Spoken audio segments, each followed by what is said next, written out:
antes, sin hablar con nuestro invitado, porque lo decíamos en la apertura, hoy mano a mano con el concejal Julio Irurueta, que se hizo presente para hablar de muchas cosas. Hay mucho para hablar, realmente, para preguntarle, analizar un poco la gestión del actual intendente. Lo acompaña Pablo Bolino, que ya estuvo acá con nosotros, y también a Pablo le gusta hablar. Ya le voy a preguntar a Julio, mira, se ríe Irurueta.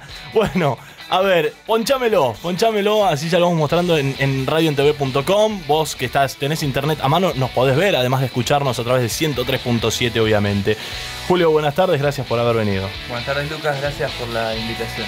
No, por favor. Bueno, a ver, decía, hay mucho para hablar, muchísimo. En la ciudad de La Plata han pasado, sobre todo en el último tiempo, muchas cosas. Desde la inundación del 2 de abril, sobre todo.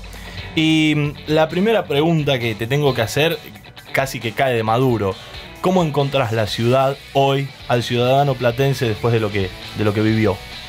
Bien, lo encuentro entero, con la fuerza que dio la solidaridad de cada uno de los vecinos, pero con una percepción de que se necesita un cambio urgente y de que afloraron un montón de cuestiones que estaban tapadas por un maquillaje que había dado la ciudad esta gestión. Un maquillaje que lamentablemente era un maquillaje berreta que con el agua se fue. Claro. Y dejó a la luz un montón de cuestiones. Y no hay mal que por bien no venga, como dicen. Lástima que este mal fue demasiado profundo. Pero creo que eso hizo despertar a la sociedad de que necesitamos políticas en serio. De que necesitan proyectos a largo plazo en serio.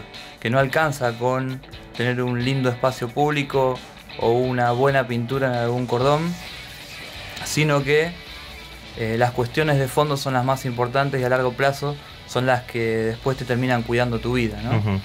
Entonces, en ese sentido, a la ciudadanía la veo con un voto que va a ser mucho más inteligente que antes, y la veo conociendo la realidad de una ciudad que no sé si antes se conocían.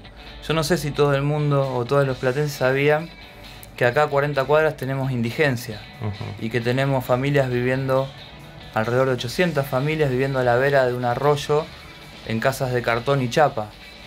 Entonces, muchos conocieron Villa Elvira tras esta inundación, muchos conocieron Alto de San Lorenzo, muchos conocieron el fondo de los hornos.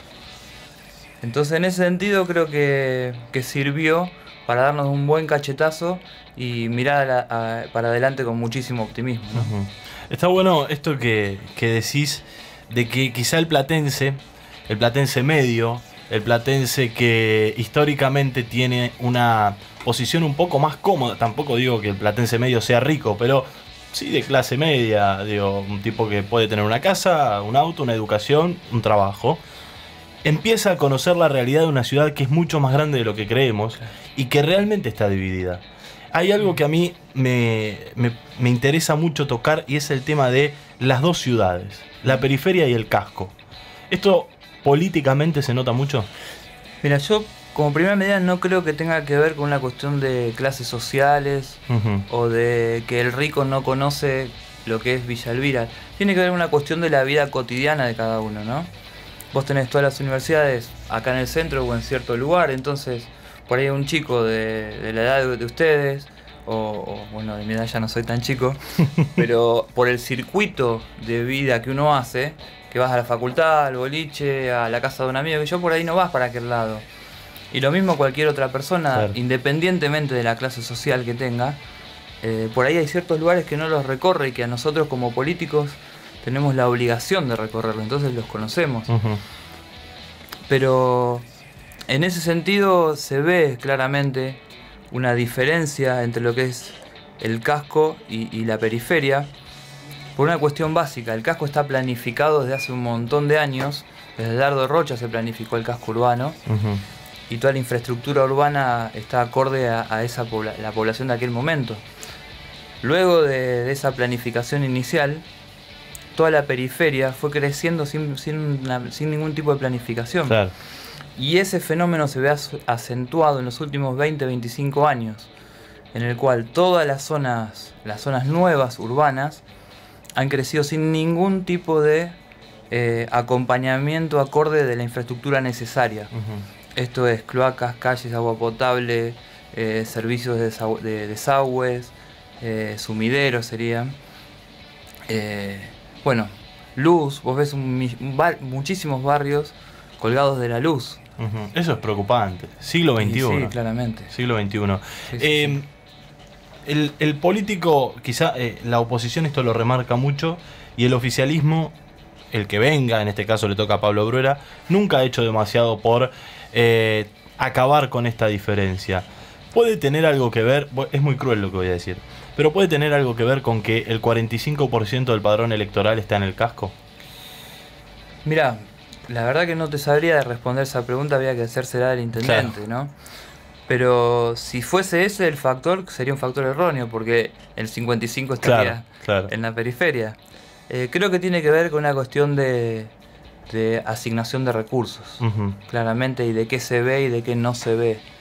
Entonces, vos tenés, por ejemplo, para ponerte un ejemplo claro, cuando limpian el arroyo del Gato ahora, después de la inundación, no lo limpian todo entero, lo limpian en el lugar donde se ve, que es por 514 y Centenario.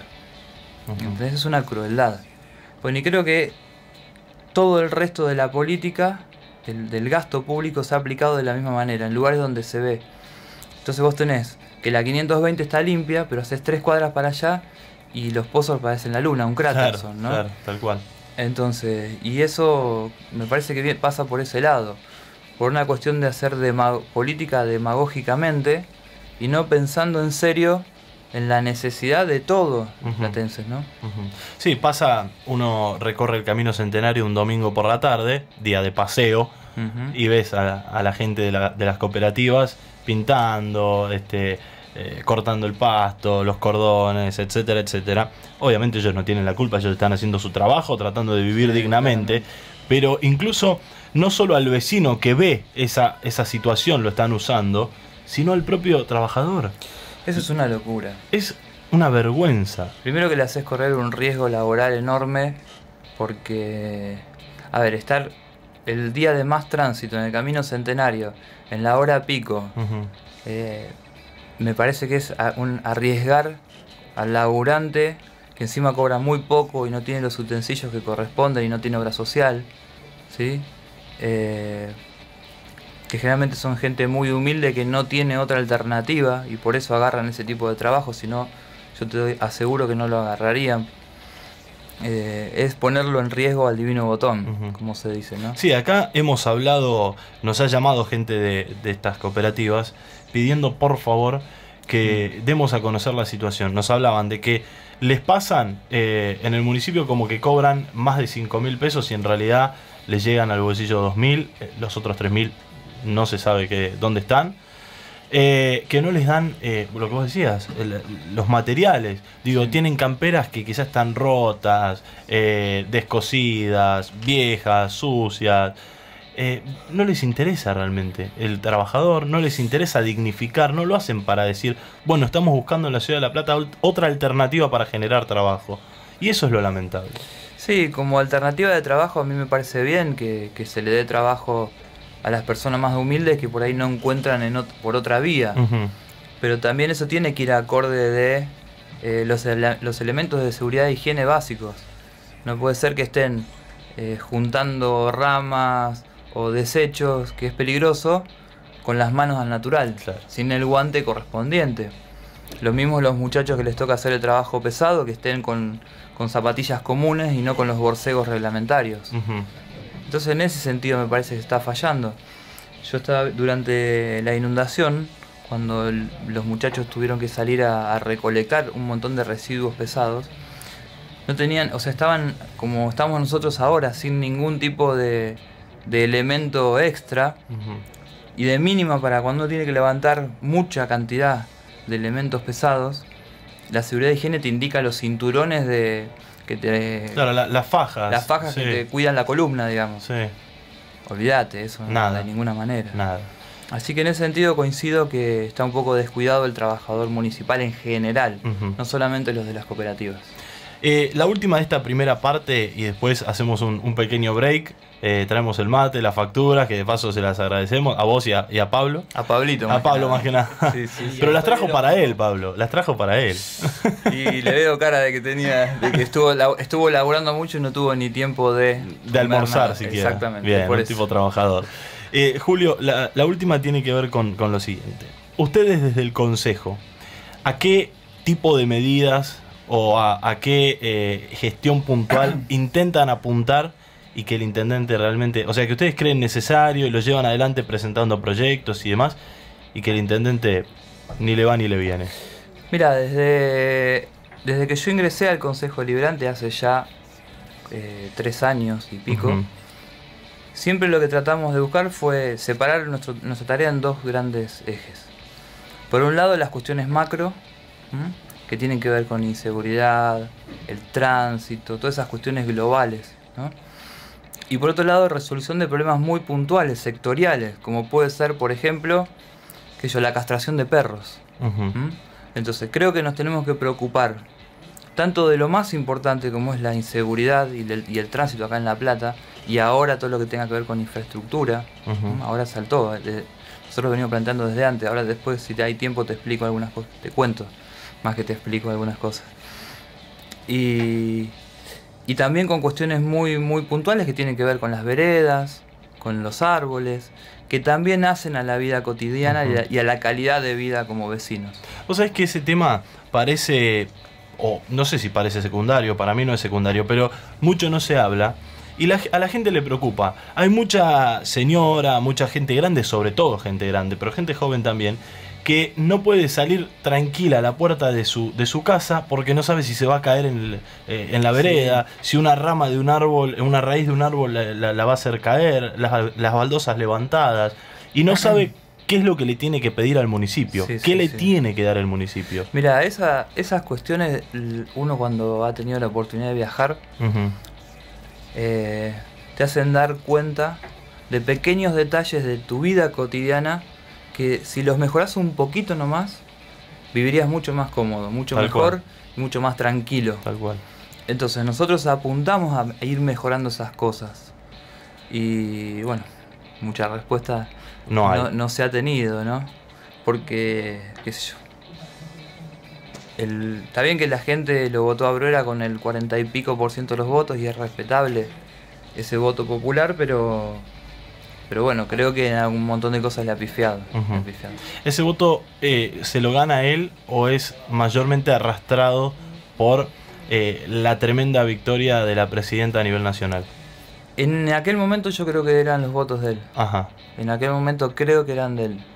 Sí, la percepción que yo tenía en la calle como militante era que los votos son de él. Inclusive creo que a Cristina le sirvió más Pablo que Pablo a Cristina. Mirá. Es bueno. Es una percepción, Sí. Bueno, pero de un hombre que está en la calle constantemente. Sí. Vos sabés que yo también noto lo mismo igual. Yo noto ahora que no. hasta el 2 de abril, el intendente, con su gestión de maquillaje, que quiero recalcar algo y que lo digo siempre igual. La gestión de maquillaje se ve ahora, pero no es de ahora. Es desde hace 6 años cuando asumió el poder. Nunca hizo nada de fondo. Y creo que a pesar de eso, el ciudadano dijo, bueno, por lo menos, la ciudad está un poco más iluminada, está un poco más pintada, el cordoncito, etcétera. Entonces dijo, vamos a apostar un poquito más. Si en la primera gestión hizo esto, quizá en la segunda vengan las cuestiones de fondo. Y no. Sí, yo con el tema de luminarias no me parece algo de maquillaje, me parece algo importante. Pero el resto de las cuestiones sí, coincido. Bien, vamos a hacer acá un... Paro. Me tenés que permitir una cosa, no lo hice nunca al aire, pero ahora lo tengo que hacer. Tengo miedo. Tengo que mandar 3 saludos. Sí. Parezco un chico de cuando fue a Feliz Domingo, ¿viste? Sí, porque si no después te olvidas. No, ¿sabés? Por lo que pasa que si no le mando saludos no militan. ¡Epa! Entonces, hoy estoy obligado. A ver. A Agustina y a Clarita de Citibel. Sí. Y a Carlita Fernández, que cumple años, que es mi secretaria. Ah, bueno, muy bien. Si no me atiende más. Vale. Si no, después vas a tener que andar con 3 teléfonos encima. Sí. Un beso entonces para todos. Hacemos una pequeña pausa en esta charla. Arreglamos el mate, traemos el mate y seguimos. Hay mucho más por delante, hay mucho más para seguir hablando con el concejal Julio Ururueta, que hoy nos visita en los estudios de la 103. radio station. This is La radio de La Plata. Col Radio. Vamos con vos.